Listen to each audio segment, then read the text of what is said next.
ഈശോ മിശിഹായിക്ക് സ്തുതിയായിരിക്കട്ടെ. നിങ്ങൾക്കെല്ലാവർക്കും ഈ ചെറിയ ക്ലാസ്സിലേക്ക് ഏറെ സ്നേഹത്തോടെ സ്വാഗതം ആശംസിക്കുന്നു. നമുക്കെല്ലാവർക്കും ഒന്ന് എഴുന്നേറ്റ് നിന്ന് ചെറിയൊരു പ്രാർത്ഥനയോടെ ആരംഭിക്കാം. നമുക്ക് നമ്മുടെ കൈകൾ കൂപ്പാം, കണ്ണുകൾ അടയ്ക്കാം. ഞങ്ങളെ ഒത്തിരിയേറെ സ്നേഹിക്കുന്ന ഈശോയെ, അങ്ങയുടെ നാമത്തിൽ ഞങ്ങൾക്ക് ഒന്നിച്ചു കൂടുവാൻ, അതിലുപരി അങ്ങയുടെ വലിയ സ്നേഹത്തിൻ്റെ സമ്മാനമായ വിവാഹമെന്ന കൂദാശയെക്കുറിച്ച് മനസ്സിലാക്കുവാൻ ഈ ദിവസം ഞങ്ങളെ ഒരുക്കുന്നതിനെ ഓർത്ത് ഞങ്ങൾ നന്ദി പറയുന്നു. ഈശോയെ, ഈ സമയമൊക്കെയും ഞങ്ങളുടെ മനസ്സിനെ ജ്വലിപ്പിക്കണമേ, ഞങ്ങളുടെ ബുദ്ധിയെ പ്രകാശിപ്പിക്കണമേ. അതുവഴി അങ്ങയുടെ വചനങ്ങൾ ഗ്രഹിക്കുവാൻ, അങ്ങ് സ്ഥാപിച്ച വിവാഹമെന്ന കൂദാശയെ കൂടുതൽ അറിയുവാൻ ഞങ്ങളെ സഹായിക്കണമേ. പരിശുദ്ധ അമ്മേ, മാതാവേ, ഞങ്ങൾക്ക് വേണ്ടി മാധ്യസ്ഥം വഹിക്കണമേ. വിശുദ്ധ യൗസേപ്പിതാവേ, തിരുക്കുടുംബത്തിൻ്റെ കാവൽക്കാര, ഞങ്ങളുടെ ബുദ്ധിക്കും ഞങ്ങളുടെ മനസ്സിനും ചിന്തകൾക്കും അങ്ങ് കാവലായിരിക്കണമേ.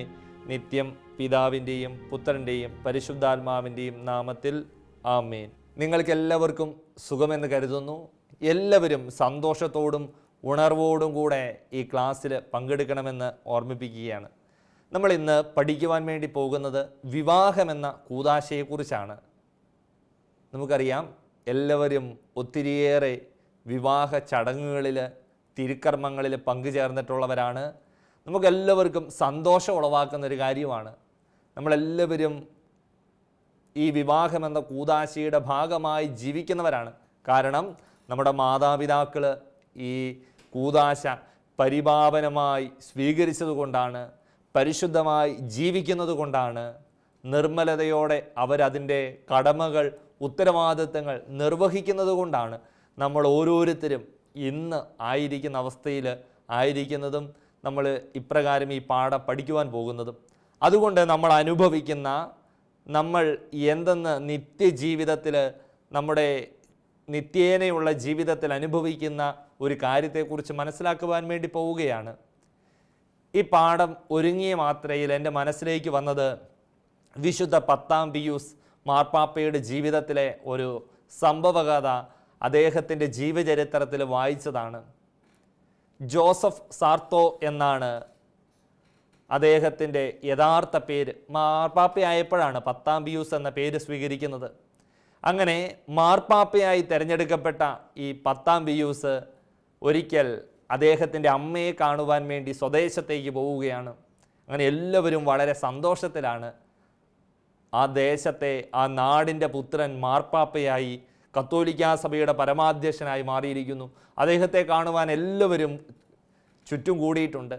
അങ്ങനെ അദ്ദേഹത്തിൻ്റെ ജന്മഗൃഹത്തിലെത്തി വിശ്രമത്തിലായിരിക്കുന്ന, വാർദ്ധക്യത്തിലായിരിക്കുന്ന അമ്മയുടെ അടുക്കൽ ചെന്ന് ഈ മാർപ്പാപ്പ നിൽക്കുകയാണ്. അങ്ങനെ വളരെ സന്തോഷത്തോടെ തൻ്റെ കയ്യിലായിരിക്കുന്ന മോതിരവും, അരക്കെട്ട് കെട്ടിയിരിക്കുന്ന അരയും, മാലയണിഞ്ഞിരിക്കുന്ന കഴുത്തും, അങ്ങനെ മൊത്തത്തിൽ മൂടി പിടിച്ചിരിക്കുന്ന തന്നെ തൻ്റെ അമ്മയുടെ മുൻപിൽ കാണിച്ചു കൊടുക്കുന്നുണ്ട്. എന്നിട്ട് അമ്മയുടെ മുൻപിൽ നിർമ്മലമായ ഒരു നിഷ്കളങ്കമായ മനസ്സോടെ ഈ മകൻ തൻ്റെ കയ്യിലിട്ടിരിക്കുന്ന വലിയ മോതിരം അമ്മയെ കാണിക്കുന്നുണ്ട്. എന്നിട്ട് പറയുന്നുണ്ട്, അമ്മയുടെ മകൻ ഒരു മാർപ്പാപ്പയായി മാറിയിരിക്കുന്നു, അങ്ങനെ വലിയ മേൽപ്പെട്ട ശുശ്രൂഷയ്ക്ക് നിയോഗിക്കപ്പെട്ടിരിക്കുന്നു.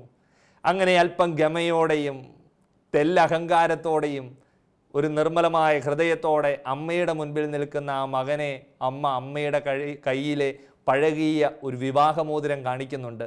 എന്നിട്ട് ആ അമ്മ മകനോട് പറയുകയാണ്, ഞാൻ ഇത് ധരിച്ചത് കൊണ്ടാണ്, ഞാൻ ഇത് വിശുദ്ധമായി ജീവിച്ചത് കൊണ്ടാണ് നീ ഇന്ന് നിൻ്റെ കയ്യിൽ അണിഞ്ഞിരിക്കുന്ന ആ മോതിരം അണിയാനിടയായത്.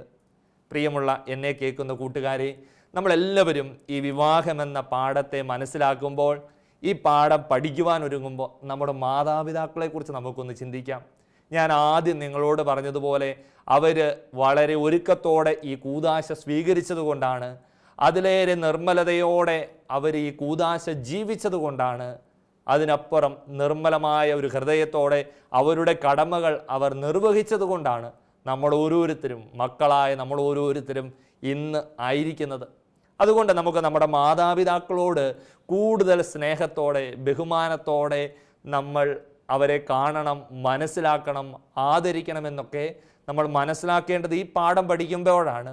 അതുകൊണ്ട് വിവാഹം എന്ന കൂദാശയെക്കുറിച്ച് നമ്മൾ പഠിക്കുമ്പം നമുക്ക് ആദ്യമുണ്ടായിരിക്കേണ്ട ബോധ്യം, ആദ്യമുണ്ടായിരിക്കേണ്ട നല്ല ശീലം, ഈ വിവാഹമെന്ന കൂദാശ ബലിയർപ്പണം പോലെ പരിശുദ്ധിയോടെ ജീവിച്ചു തീർത്ത എൻ്റെ മാതാപിതാക്കളെ ബഹുമാനിക്കുമെന്നുള്ളൊരു തീരുമാനം വേണം. രണ്ടാമതായി, നമ്മൾ ഓരോരുത്തരും ദൈവവിളി സ്വീകരിക്കാൻ ഒരുങ്ങിക്കൊണ്ടിരിക്കുന്നവരാണ്. നമ്മൾ 9ാം ക്ലാസ്സിൽ പഠിക്കുന്നു, 10ാം ക്ലാസ്സിലേക്ക് പ്രവേശിക്കാൻ ഒരുങ്ങുന്നു. അങ്ങനെ എൻ്റെ ജീവിതത്തിൽ നല്ല ഒരു തീരുമാനമെടുക്കണമെന്ന് നിങ്ങൾ ഓരോരുത്തരും ആഗ്രഹിക്കുന്നുണ്ട്, ഇല്ലേ? നിങ്ങളെല്ലാവരും ആഗ്രഹിക്കുന്നുണ്ട്. ആ ആഗ്രഹത്തിനനുസരിച്ച് വളരുമ്പം നിങ്ങൾക്ക് ഈശോയോട് ചോദിക്കണം, ഈശോയെ എനിക്കങ്ങ് നൽകുന്ന വിളി എന്താണ്? അപ്പം ആ വിളിയെക്കുറിച്ചുള്ള ബോധ്യം നിങ്ങളിൽ വളർത്താൻ ഈ പാഠം സഹായകമാകണം.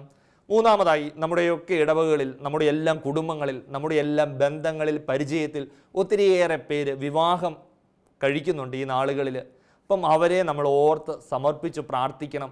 ഈ പാഠം പഠിക്കുമ്പം എന്താണ് വിവാഹം എന്ന കൂദാശയിൽ ഉദ്ദേശിക്കുന്നത്, അതിൻ്റെ പരിശുദ്ധിയോടെ അവർക്ക് ജീവിക്കാനുള്ള കൃപ നൽകണമേ എന്ന് നമ്മൾ പ്രാർത്ഥിക്കുകയും വേണം. ഇപ്പം 3 കാര്യങ്ങളാണ് ഈ പാഠം പഠിക്കുന്നത് വഴി നമ്മുടെ മനസ്സിലുണ്ടായിരിക്കേണ്ട ചിന്ത.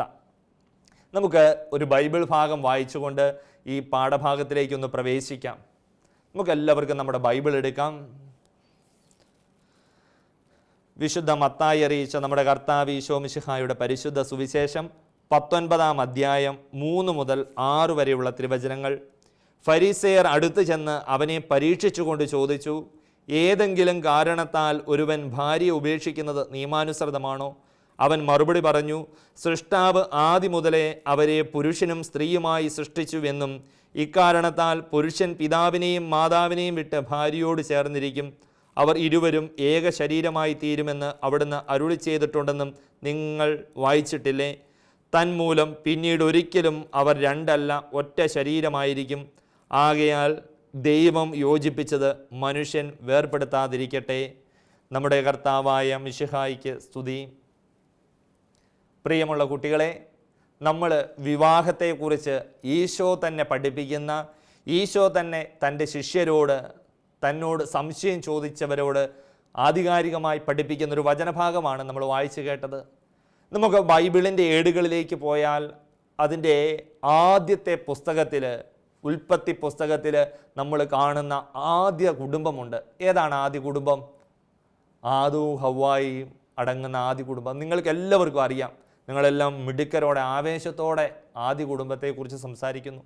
നമുക്കറിയാം, ഈ ആദ്യ കുടുംബത്തിൻ്റെ സൃഷ്ടിയെക്കുറിച്ച് നിങ്ങൾ ചെറിയ ക്ലാസ്സുകളിൽ തൊട്ട് പഠിക്കുകയും മനസ്സിലാക്കുകയും ചെയ്ത ഈ ദൈവം മനുഷ്യനെ സൃഷ്ടിക്കുകയും ആദത്തെ സൃഷ്ടിക്കുകയും അവൻ ഏകനായിരിക്കുന്നത് നന്നല്ല എന്ന് തിരിച്ചറിഞ്ഞ് അവന് പറ്റിയ തുണയെ, ഇണയെ നൽകുകയും ചെയ്യുന്നുണ്ട്. അങ്ങനെ അവൻ്റെ വാരിയലിൽ നിന്ന് സ്ത്രീയെ സൃഷ്ടിച്ചു. അങ്ങനെ സ്ത്രീ എന്നും ഈ പുരുഷനോട് ചേർന്ന് നിന്ന് ദൈവ നിർമ്മിതിയിൽ, ദൈവരാജ്യ നിർമ്മിതിയിൽ പങ്കുചേരുന്നു എന്ന യാഥാർത്ഥ്യം നമ്മളെ ഓർമ്മിപ്പിക്കുന്നതാണ് ഉൽപ്പത്തിയിലെ സൃഷ്ടികർമ്മത്തിൻ്റെ വചനഭാഗങ്ങൾ നമ്മൾ വായിക്കുമ്പോൾ. നമ്മുടെ ജീവിതത്തിൽ നമ്മളിവിടെ തിരിച്ചറിയേണ്ട നിത്യയാഥാർത്ഥ്യം, പുരുഷനെയും സ്ത്രീയെയും ദൈവം സൃഷ്ടിക്കുകയും അവരെ ഒരു കുടുംബമായി രൂപപ്പെടുത്തുകയും ആ കുടുംബത്തിലൂടെ ദൈവം പ്രവർത്തിക്കുകയും ചെയ്യുന്ന മനോഹരമായ ചിത്രം നമ്മൾ ബൈബിളിൽ മുൻപോട്ട് ഇങ്ങനെ കണ്ടുവരുന്നുണ്ട്. ബൈബിളിൻ്റെ ചരിത്രം എന്ന് പറയുന്നത് യഥാർത്ഥത്തിൽ ഈ കുടുംബത്തിൻ്റെ ചരിത്രമാണ്. ഈ കുടുംബത്തിൻ്റെ ചരിത്രം എന്ന് പറയുന്നതാണ് യഥാർത്ഥത്തിൽ വിവാഹത്തിൻ്റെ ചരിത്രം എന്ന് പറയുന്നത്.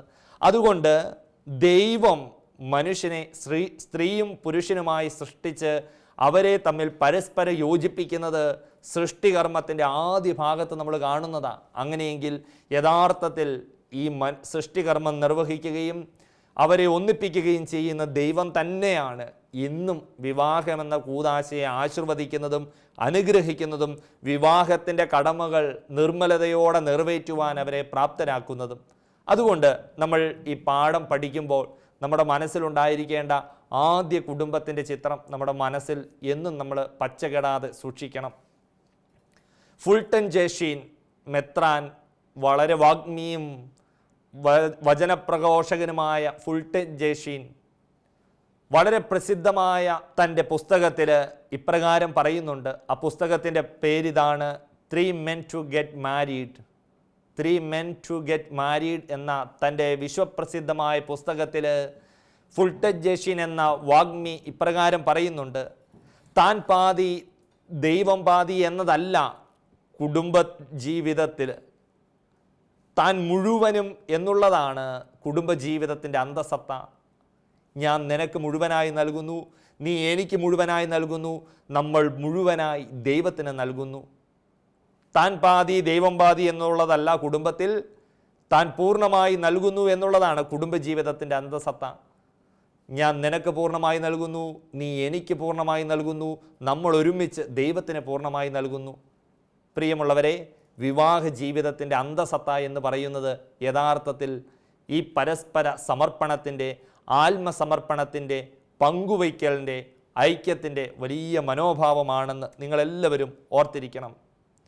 അതുകൊണ്ടാണ് ദൈവം ഇപ്രകാരം ബൈബിളിൻ്റെ ഏടുകളിൽ പറഞ്ഞിരിക്കുന്നത്, സന്താനപുഷ്ടിയുള്ളവരായി പെരുകി നിങ്ങൾ ഭൂമി നിറഞ്ഞ് അതിനെ കീഴടക്കുവിൻ. ഇപ്രകാരം ഒരാത്മസമർപ്പണത്തിൻ്റെ, ഒന്നാകലിൻ്റെ, സ്നേഹത്തിൻ്റെ, ഐക്യത്തിൻ്റെ ഈ വലിയ കൂദാശയുടെ മുൻപിൽ നിന്ന് ദൈവം അവർക്ക് കൊടുക്കുന്ന അനുഗ്രഹമാണ്, നിങ്ങൾ സന്താനപുഷ്ടിയുള്ളവരായി പെരുകുവിൻ, നിങ്ങൾ ലോകം മുഴുവൻ കീഴടക്കുവിൻ. ആർക്കാ ലോകം കീഴടക്കാൻ പറ്റുന്നത്?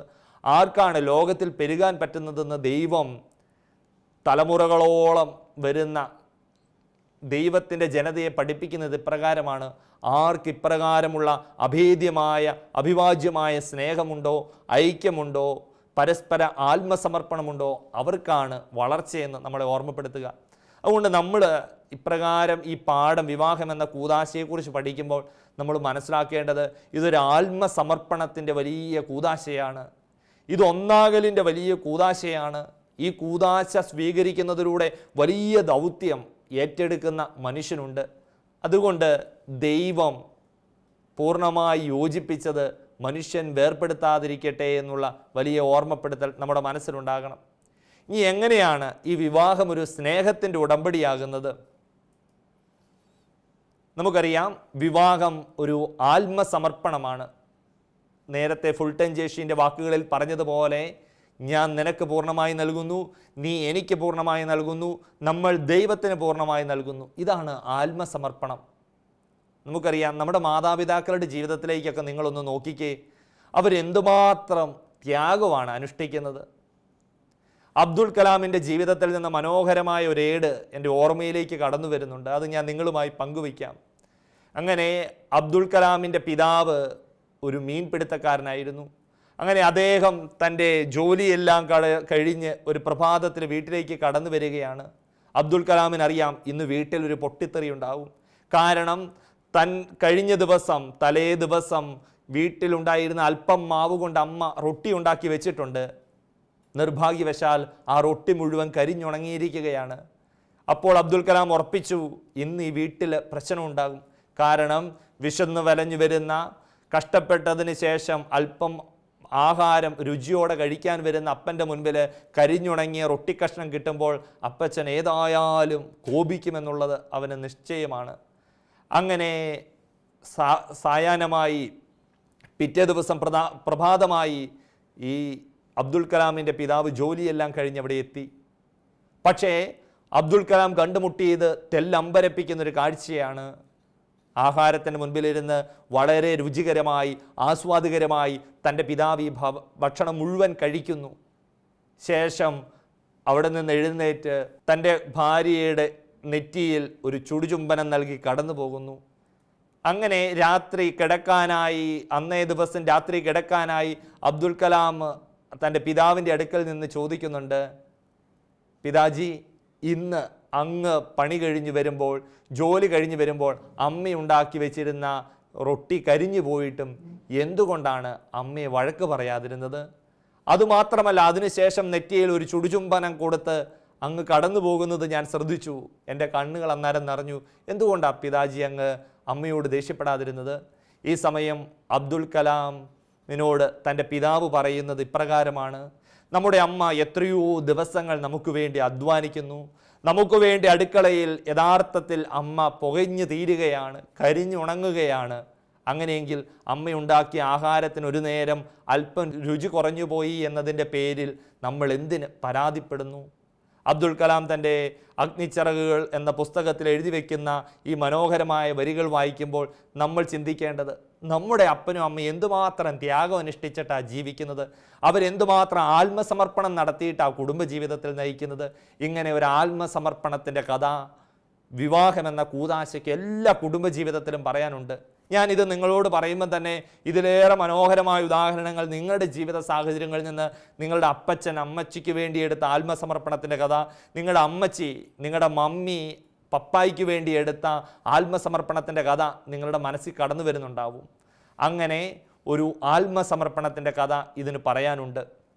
രണ്ടാമത്, ഇവരെടുക്കുന്ന ഈ ആത്മസമർപ്പണത്തിന് ദൈവം കൊടുക്കുന്ന ഒരു അംഗീകാര മുദ്രയാണ് ഈ വിവാഹം എന്ന കൂദാശ പള്ളിയിൽ വെച്ച് നടക്കുമ്പോൾ നമ്മൾ കാണുന്നത്. ഇവർ കൊടുക്കുന്ന ഈ വലിയ ആത്മസമർപ്പണത്തെ ദൈവം ഒരു അംഗീകാര മുദ്ര കൊടുത്ത് ആശീർവദിച്ച് അനുഗ്രഹിച്ച് അതിനുവേണ്ട കൃപ നൽകുകയാണ്. മൂന്നാമതായി നമ്മൾ മനസ്സിലാക്കേണ്ടത്, സമൂഹം ഈ വലിയ ആത്മസമർപ്പണത്തെ, ഈ വലിയ സ്നേഹക്കൂട്ടായ്മയെ, ഈ വലിയ ജീവിത ത്യാഗത്തെ അംഗീകരിക്കുകയാണ്.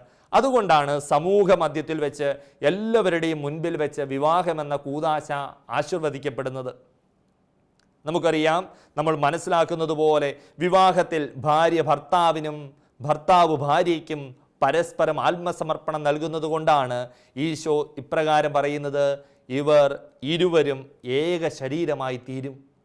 യഥാർത്ഥത്തിൽ ഏക ശരീരമായി തീരുമെന്ന് പറയുന്നതിൻ്റെ വലിയ അർത്ഥം നമ്മൾ മനസ്സിലാക്കേണ്ടത് ഇപ്രകാരം ഒരു സ്വയം ദാനത്തിൻ്റെ ആത്മസമർപ്പണത്തിൻ്റെ ആവിഷ്കാരങ്ങളായി ഇവർ അനുദിന ജീവിതത്തിൽ മാറുമ്പോഴാണ്. നമ്മൾ ഇതിപ്രകാരമാണ് ഈ വിവാഹമെന്ന കൂദാശയെ സ്നേഹത്തിൻ്റെ ഉടമ്പടി എന്ന് നമ്മൾ മനസ്സിലാക്കേണ്ടത്. ഇവരെടുക്കുന്ന ഈ വലിയ ആത്മസമർപ്പണത്തെ ദൈവം അംഗീകാര മുദ്ര കൊടുത്ത് അനുഗ്രഹിക്കുന്നു, അതിന് സമൂഹം മുഴുവൻ അംഗീകാരം നൽകുന്നു. ഇനി എന്താണ് വിവാഹമെന്ന കൂദാശ? നമുക്ക് ഇപ്രകാരം വിവാഹമെന്ന കൂദാശയെ നിർവചിക്കാം. നിങ്ങൾ ഇതിനു മുമ്പ് 4ാം ക്ലാസ്സിലെല്ലാം വിവാഹം എന്ന കൂദാശ എന്തെന്ന് പഠിച്ചിട്ടുണ്ട്. പക്ഷേ നിങ്ങളുടെ മനസ്സിലേക്ക് നിങ്ങൾ വിവാഹമെന്ന കൂദാശയെക്കുറിച്ച് ഒരു നിർവചനം പഠിക്കണം. അത് നമ്മൾ ഇപ്രകാരമാണ് കൂദാശയെ നിർവചിക്കുന്നത്: പരസ്പരം അതിരുകളില്ലാതെ സ്നേഹിച്ചുകൊണ്ട് പരിശുദ്ധമായ സൃഷ്ടികർമ്മത്തിൽ ദൈവത്തോട് സഹകരിക്കുവാനും വിവാഹബന്ധത്തിൻ്റെ ഫലമായ സന്താനങ്ങളെ ദൈവത്തിന് പ്രീതികരമായ വിധത്തിൽ വളർത്തുവാനും ആവശ്യമായ കൃപാവരം നൽകുന്ന കൂദാശയാണ് വിവാഹം. നമ്മൾ ശ്രദ്ധിക്കേണ്ട 2-3 കാര്യങ്ങൾ ഇതിൽ പ്രധാനമായിട്ടും പറയുന്നു. പരസ്പരം അതിരുകളില്ലാതെ സ്നേഹിക്കുവാനും അതുവഴി ദൈവം നൽകുന്ന വലിയ കർത്തവ്യമായ സൃഷ്ടികർമ്മത്തിൽ പങ്കുചേരുവാനും, ഒപ്പം ഈ വിവാഹത്തിൻ്റെ ഫലമായ സന്താനങ്ങളെ ദൈവവിശ്വാസത്തിൽ, ക്രൈസ്തവ വിശ്വാസത്തിൽ വളർത്തുവാനുമുള്ള വലിയ കൃപ നൽകുന്ന കൂദാശയാണ് വിവാഹം. അതുകൊണ്ട് ദൈവത്തിൻ്റെ വലിയ സൃഷ്ടികർമ്മത്തിൽ പങ്കുചേരാൻ വേണ്ടി ഇവരെ വിളിക്കപ്പെട്ടിരിക്കുന്നു. ദൈവം ഇവരെ വലിയ സ്നേഹത്തിലേക്ക് ക്ഷണിക്കുന്നു. ദൈവം നൽകുന്ന സന്താനങ്ങളെ പരിശുദ്ധിയിൽ, വിശുദ്ധിയിൽ വളർത്തുന്നതിന് ഇവരെ ചേർത്ത് നിർത്തുന്നു. അതുകൊണ്ടാണ് നമ്മൾ വിവാഹമെന്ന കൂദാശയിൽ പങ്കുചേരുമ്പം എല്ലാ പ്രാർത്ഥനകളിലും ഈ കാര്യം കൂടെ കൂടെ ഓർമ്മിപ്പിക്കുന്നുണ്ട്. ദൈവത്തിൻ്റെ സൃഷ്ടികർമ്മത്തിൽ പങ്കുചേരണം, ആ പരസ്പര സ്നേഹത്തിൽ, ഐക്യത്തിൽ, ആത്മസമർപ്പണത്തിൽ ഒന്നാകണം. അതിലുപരി ദൈവം നൽകുന്ന മക്കളെ വിശ്വാസത്തിൽ, ക്രൈസ്തവ വിശ്വാസത്തിൽ വളർത്തണം. സഭയുടെ ഔദ്യോഗിക പ്രതിനിധിയും വിവാഹമെന്ന കൂദാശയുടെ കാർമ്മികനുമായ വൈദികൻ്റെ ആശീർവാദത്തോടെയാണ് ഈ വിവാഹമെന്ന തിരുക്കർമ്മം, കൂദാശ ഔദ്യോഗികമായി പൂർത്തീകരിക്കുന്നത്. നമുക്കറിയാം, 2 സാക്ഷികൾ ഇവർ നൽകുന്ന വലിയ പ്രതിജ്ഞയ്ക്ക്, ഇവർ നൽകുന്ന സമ്മതത്തിന് സാക്ഷികളായി വിവാഹമെന്ന തിരുക്കർമ്മങ്ങളിൽ പങ്കുചേരുന്നുണ്ട്. വിവാഹമെന്ന കൂദാശയെക്കുറിച്ച് നമ്മൾ മനസ്സിലാക്കുമ്പോൾ നമ്മുടെ മനസ്സിലേക്ക് കടന്നു വരേണ്ടത്, വൈദികൻ്റെ മുൻപിൽ വെച്ച് സഭയുടെ സാന്നിധ്യത്തിൽ 2 സാക്ഷികളുടെ മുൻപിൽ വെച്ച് ഈ വധൂവരന്മാർ അവരുടെ വലിയ സമ്മതം ഏറ്റുചൊല്ലുകയാണ്. അങ്ങനെ വിവാഹമെന്ന കൂദാശയിലെ പരമപ്രധാനമായ കർമ്മമായി ഈ വൈദികൻ്റെ, ഈശോയുടെ സ്ഥാനത്ത് നിൽക്കുന്ന ഈ വൈദികൻ്റെ വലിയ ആശീർവാദം മാറുകയാണ്. വൈദികൻ്റെ ഈ ആശീർവാദം പരമപ്രധാനമായ കർമ്മമായി ഈ വിവാഹമെന്ന കൂദാശയിൽ മാറപ്പെടുന്നത് ഇപ്രകാരമാണ്: നമുക്കറിയാം, നമ്മൾ വിവാഹമെന്ന കൂദാശയിൽ പങ്കുചേർന്നിട്ടുണ്ട്. നിങ്ങൾ ഈ വിവാഹമെന്ന കൂദാശയിൽ കണ്ടിരിക്കുന്ന ആചാരങ്ങൾ, അനുഷ്ഠാനങ്ങൾ എന്തൊക്കെയാണെന്നൊന്ന് പറയാവോ? ഈ കാര്യം എല്ലാവർക്കും അറിയാം. എല്ലാവരും വളരെ താല്പര്യത്തോടെ ഉത്തരവും പറയുന്നുണ്ട്. ഒന്നാമതായിട്ട് നിങ്ങൾ കാണുന്നത് കൈകൾ ചേർത്ത് വെച്ച് പ്രാർത്ഥിക്കുന്നതായിട്ട് കാണുന്നുണ്ട്. രണ്ടാമതായിട്ട് താലി കെട്ടുന്നു. മൂന്നാമതായിട്ട് മോതിരം കൈമാറുന്നു. നാലാമതായിട്ട് മന്ത്രകോടി അണിയിക്കുന്നു. അഞ്ചാമതായിട്ട് സുവിശേഷത്തിൽ തൊട്ട് പ്രതിജ്ഞ ചെയ്യുന്നു. നമ്മൾ ഇവിടെ വിവാഹമെന്ന കൂദാശയിൽ അനുഷ്ഠിക്കുന്ന പ്രധാനപ്പെട്ട കാര്യങ്ങളെക്കുറിച്ച് നമ്മൾ കാണുകയാണ്. പരസ്പരം കൈകൾ ചേർത്ത് പിടിച്ച് അവർ ദൈവത്തിൻ്റെ മുൻപിൽ വൈദികൻ്റെ വലിയ ആശീർവാദത്തിന്, അനുഗ്രഹത്തിന് തങ്ങളെ തന്നെ സമർപ്പിക്കുകയാണ്. ഇന്നു മുതൽ ഞങ്ങൾ ഒന്നിച്ചാണ് ജീവിക്കുന്നത്. ഞങ്ങളുടെ ജീവിതത്തിലെ എല്ലാ തീരുമാനങ്ങളും ഇന്ന് ഒന്നിച്ചാണ്. ഞങ്ങൾ രണ്ടല്ല, ഒറ്റ ശരീരമായി തീരുന്നു. ഞങ്ങളുടെ തീരുമാനങ്ങൾ ഇന്നു മുതൽ ഒന്നാണ്. ഞങ്ങൾ ഒന്നു ചേർന്ന് സഭാനിർമ്മിതിക്കായി ദൈവത്തിൻ്റെ സൃഷ്ടികർമ്മത്തിൽ പങ്കുചേരുകയും ആ മക്കളെ വിശ്വാസത്തിൽ വളർത്തുവാനുള്ള വലിയ തീരുമാനത്തിൻ്റെ ഒരുക്കമായി അവർ പരസ്പരം കൈകൾ ചേർത്ത് വെച്ച് പ്രാർത്ഥിക്കുകയാണ്. രണ്ടാമതായിട്ട് നമ്മൾ കാണുന്നത് താലി കെട്ടുന്നതാണ്. നമുക്കറിയാം, താലിയിൽ വിശുദ്ധ കുരിശടയാളമുണ്ട്. അങ്ങനെ താലി ഏറ്റവും വിശുദ്ധമായ ഒരു പവിത്രമായ ചിഹ്നമായി നമ്മൾ ഇവിടെ കാണുന്നു. ഇപ്രകാരം തങ്ങളുടെ ജീവിതത്തെ മുഴുവൻ കുരിശിനോട് ചേർത്ത്, ക്രിസ്തുവിനോട് ചേർത്ത് കെട്ടപ്പെടുകയാണെന്നുള്ള വലിയ അർത്ഥത്തിൽ ഈ താലി വെഞ്ചരിച്ച് നൽകുന്നുണ്ട്. നമ്മൾ പ്രാർത്ഥിക്കുന്നുണ്ട്, കാൽവരിയിൽ യാഗാർപ്പണം ചെയ്ത് തിരുസഭയെ ധന്യയാക്കിയ മിശിഹായെ, ഈ വധൂവരന്മാരെ പരസ്പരം സ്നേഹത്തിലും ഐക്യത്തിലും ഒന്നിപ്പിക്കണമേ എന്നാണ് പുരോഹിതൻ ഈ സമയം പ്രാർത്ഥിക്കുന്നത്. കാൽവരിയിൽ ആത്മാർപ്പണം ചെയ്ത് സഭയെ വിശുദ്ധീകരിച്ച ഈശോയെപ്പോലെ പരസ്പര സ്നേഹത്തിലും ഒന്നു ചേർന്ന് ഇപ്രകാരം ഇവരുടെ ജീവിതത്തിൽ ജീവിച്ച് മുന്നോട്ട് പോകുവാനുള്ള അനുഗ്രഹം നൽകണമേ എന്നാണ് വൈദികൻ ആ സമയം പ്രാർത്ഥിക്കുന്നത്. അതുകൊണ്ട് താലി എന്ന് പറയുന്നത് ഇപ്രകാരം സഭയെ ക്രിസ്തു എപ്രകാരം സ്നേഹിച്ചുവോ അതുപോലെ മറ്റുള്ളവർ ഓരോരുത്തരും, വിവാഹബന്ധത്തിൽ ഏർപ്പെടുന്ന ഓരോരുത്തരും തങ്ങളുടെ ജീവിത പങ്കാളിയെ ആത്മസമർപ്പണത്തോടെ സ്നേഹിക്കണമെന്ന് ഓർമ്മപ്പെടുത്തുന്നു. ഇനി നമ്മൾ മന്ത്രകോടി അണിയിക്കുന്ന ഒരു രംഗം കാണുന്നുണ്ട്. സഭയെ എപ്രകാരമാണോ ക്രിസ്തു കൃപകൾ കൊണ്ട് സമ്പന്നയാക്കുന്നത്, അതുപോലെ ഈ ജീവിതത്തിൽ ഞാൻ ഇവളെ കൃപകൾ കൊണ്ട്, അനുഗ്രഹങ്ങൾ കൊണ്ട്, നന്മകൾ കൊണ്ട് സമ്പന്നയാക്കുമെന്ന് അനുസ്മരിപ്പിക്കുകയാണ്. ഇനി നമ്മൾ ശേഷം കാണുന്നത് അവർ മോതിരമണിയുകയാണ്. ഈ മോതിരങ്ങളിൽ പുരുഷനണിയുന്ന വരനണിയുന്ന മോതിരത്തിൽ വധുവിൻ്റെ പേരും വധു അണിയുന്ന മോതിരത്തിൽ വരൻ്റെ പേരുമാണ്. അങ്ങനെ ഇന്നു മുതൽ ഞാൻ നിനക്കുള്ളതാണ് എന്നുള്ള വലിയ ഓർമ്മപ്പെടുത്തൽ മോതിരങ്ങളിൽ തങ്ങളുടെ ജീവിത പങ്കാളിയുടെ പേരെഴുതി വെച്ച് ജീവിതം ആരംഭിക്കുകയാണ്. അവസാനമായി നമ്മൾ കാണുന്നത് അവർ രണ്ടുപേരും സുവിശേഷത്തിൽ കൈകൾ തൊട്ട് പ്രതിജ്ഞയെടുക്കുന്നതാണ്. ഇന്നു മുതൽ മരണം വരെ സന്തോഷത്തിലും ദുഃഖത്തിലും സമ്പത്തിലും ദാരിദ്ര്യത്തിലും ആരോഗ്യത്തിലും അനാരോഗ്യത്തിലും ഏക മനസ്സോടെ ജീവിച്ചു കൊള്ളാമെന്ന് വിശുദ്ധ ഗ്രന്ഥം സാക്ഷിയാക്കി അവർ പ്രതിജ്ഞ ചെയ്യുകയാണ്. എന്താണ് ഇതിൻ്റെ അർത്ഥം? വളരെ ലളിതമായി പറഞ്ഞാൽ, വചനം മാംസമായി ലോകത്തിലേക്ക് വന്ന ക്രിസ്തുവിന്മേൽ, ആ ക്രിസ്തുവിൻ്റെ വലിയ സജീവ സാന്നിധ്യത്തിന്മേൽ കൈകൾ വെച്ച് അവർ വലിയ തീരുമാനമെടുക്കുകയാണ്. ഞങ്ങളെടുക്കുന്ന തീരുമാനത്തിന് ക്രിസ്തുവാണ് സാക്ഷി. ഞങ്ങൾ ഈ തീരുമാനം ജീവിക്കുവാൻ, ഈ തീരുമാനത്തിൽ വളരുവാൻ, ഈ വിവാഹത്തിൻ്റെ കടമകൾക്കനുസരിച്ച് ഞങ്ങളുടെ ജീവിതത്തിൽ വളർന്നു വരുവാൻ ഈ വേദഗ്രന്ഥം ഞങ്ങളെ സഹായിക്കട്ടെ എന്നുള്ള വലിയ ആഗ്രഹത്തോടെ ഇവർ പ്രാർത്ഥിക്കുകയാണ്. അങ്ങനെ മക്കളെ, ഈ വിവാഹത്തിന് വ്യത്യസ്തമായ ചടങ്ങുകൾ, അതിന് വ്യത്യസ്തമായ അർത്ഥങ്ങൾ നമ്മൾ കണ്ടുമുട്ടുന്നുണ്ട്. ഇനി നമ്മൾ വിവാഹം എന്ന കൂദാശയെക്കുറിച്ച് മനസ്സിലാക്കുമ്പോൾ നിങ്ങളുടെ മനസ്സിലേക്ക് കടന്നു വരേണ്ട പ്രധാനപ്പെട്ട ചിന്ത, മാമോദീസായിലൂടെ നമ്മൾ ഓരോരുത്തരും കൃപയിൽ ജനിക്കുന്നുണ്ട്. ഈ കൃപയിൽ ജനിച്ച നമുക്ക് കൃപയിൽ വളരാൻ ആവശ്യമായ ദൈവം വലിയ അനുഗ്രഹം വ്യത്യസ്ത ജീവിതാന്തസ്സുകളിലൂടെ നൽകുന്നുണ്ട്. അങ്ങനെ സ്നേഹത്തിൽ വളരുവാൻ, ആത്മസമർപ്പണത്തിൽ വളരുവാൻ, പങ്കുവയ്ക്കലിൽ വളരുവാൻ, പരസ്പരം ക്രിസ്തുവിലേക്ക് അനേകർക്ക് ജന്മം നൽകുവാൻ വലിയ കൃപ ദൈവം നൽകുന്ന കൂദാശയാണ് ഈ വിവാഹമെന്ന്. അതുകൊണ്ട് നമ്മൾ ഈ വിവാഹത്തെക്കുറിച്ച് മനസ്സിലാക്കുമ്പോൾ ഈ വിവാഹത്തിലെ ആത്മസമർപ്പണത്തെക്കുറിച്ച്, ദൈവത്തിൻ്റെ അംഗീകാര മുദ്രയെക്കുറിച്ച്, സമൂഹത്തിൻ്റെ വലിയ സമ്മതത്തെക്കുറിച്ചൊക്കെ നമ്മൾ മനസ്സിലാക്കുമ്പം നമ്മുടെ മനസ്സിലും നമ്മൾ സൂക്ഷിക്കേണ്ടത് എത്ര പവിത്രതയോടെയാണ്, എത്ര പാവനതയോടെയാണ് നമ്മുടെ മാതാപിതാക്കൾ, നമ്മുടെ ചുറ്റുപാടുമുള്ളവർ ഈ വിവാഹം എന്ന കൂദാശയെ ജീവിച്ചു വരുന്നത്. ഇനി നിങ്ങളോട് ഒന്ന് പറയാനുള്ളത്, നമ്മൾ നാളെ വിവാഹം കഴിക്കാൻ പോകുന്നവരല്ല. പക്ഷേ നമ്മൾ ഓരോരുത്തരും ഓർക്കണം, വിവാഹം എന്ന കൂദാശയിലേക്ക് എത്ര പവിത്രമായിട്ടാണ് പ്രവേശിക്കുന്നത്. പലരും ഇന്ന് വിവാഹം വേണ്ട, പ്രണയം മതി, ലിവിങ് ടുഗദർ മതി എന്നൊക്കെ പറഞ്ഞ് ചിന്തിക്കുന്ന ഈ കാലഘട്ടത്തിൽ എത്ര പരിപാവനതയോടെ നമ്മുടെ മാതാപിതാക്കൾ കഴിഞ്ഞ തലമുറ ജീവിച്ചതുകൊണ്ടാണ് നമുക്ക് വിശുദ്ധമായൊരു ജീവിതം കിട്ടിയത്, ധന്യമായ ഒരു നിമിഷങ്ങൾ നമുക്ക് കിട്ടുന്നത്, കെട്ടുറപ്പുള്ള കുടുംബ ബന്ധങ്ങൾ നമുക്ക് ലഭിക്കുന്നത്. ഇതൊക്കെ നിങ്ങളുടെ മനസ്സിൽ നിങ്ങൾ സൂക്ഷിക്കണം. ദൈവത്തോട് പ്രാർത്ഥിക്കണം. നിങ്ങൾ, ദൈവമേ, ഞങ്ങൾക്കുള്ള ദൈവവിളി എന്താണെന്ന് വെളിപ്പെടുത്തി തരണം, നല്ല ബോധ്യങ്ങൾ നൽകണം. ഞങ്ങളുടെ മാതാപിതാക്കളെ അംഗീകരിക്കുവാനും ആദരിക്കുവാനുമുള്ള വലിയ മനസ്സ് ഞങ്ങൾക്ക് നൽകണം.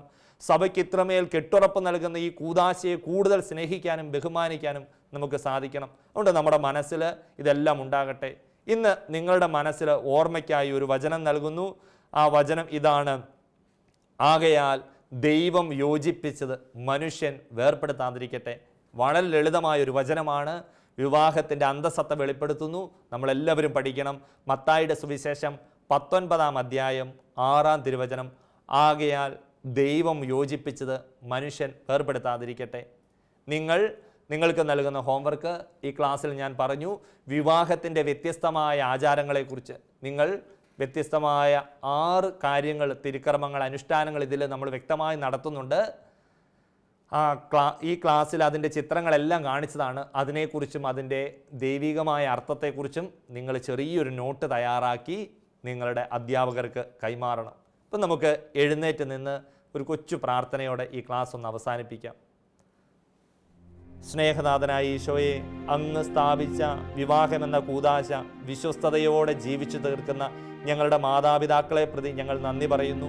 ഈ കൂദാശയെക്കുറിച്ച് പഠിക്കുമ്പോൾ ഞങ്ങളുടെ മനസ്സിലേക്ക് ആദ്യം കടന്നു വരുന്നത് ഞങ്ങളുടെ മാതാപിതാക്കളുടെ ചിത്രമാണ്. അവരെ പോലെ വിശുദ്ധിയിൽ, എളിമയിൽ, ആത്മസമർപ്പണത്തിൽ, പരസ്പരം പങ്കുവയ്ക്കലിൽ ഞങ്ങൾക്കും വളർന്നു വരുവാൻ ഞങ്ങളെ ഒരുക്കണമേ. ഞങ്ങളുടെ ജീവിതത്തിലേക്ക് നല്ല ദൈവവിളിയെക്കുറിച്ചുള്ള ബോധ്യങ്ങൾ, ചിന്തകൾ അങ്ങ് രൂപപ്പെടുത്തണമേ എന്ന് അങ്ങയോട് ഞങ്ങൾ പ്രാർത്ഥിക്കുന്നു. നിത്യം പിതാവിൻ്റെയും പുത്രൻ്റെയും പരിശുദ്ധാത്മാവിൻ്റെയും നാമത്തിൽ ആമേൻ. ഈശോ മിശിഹായിക്ക് സ്തുതിയായിരിക്കട്ടെ.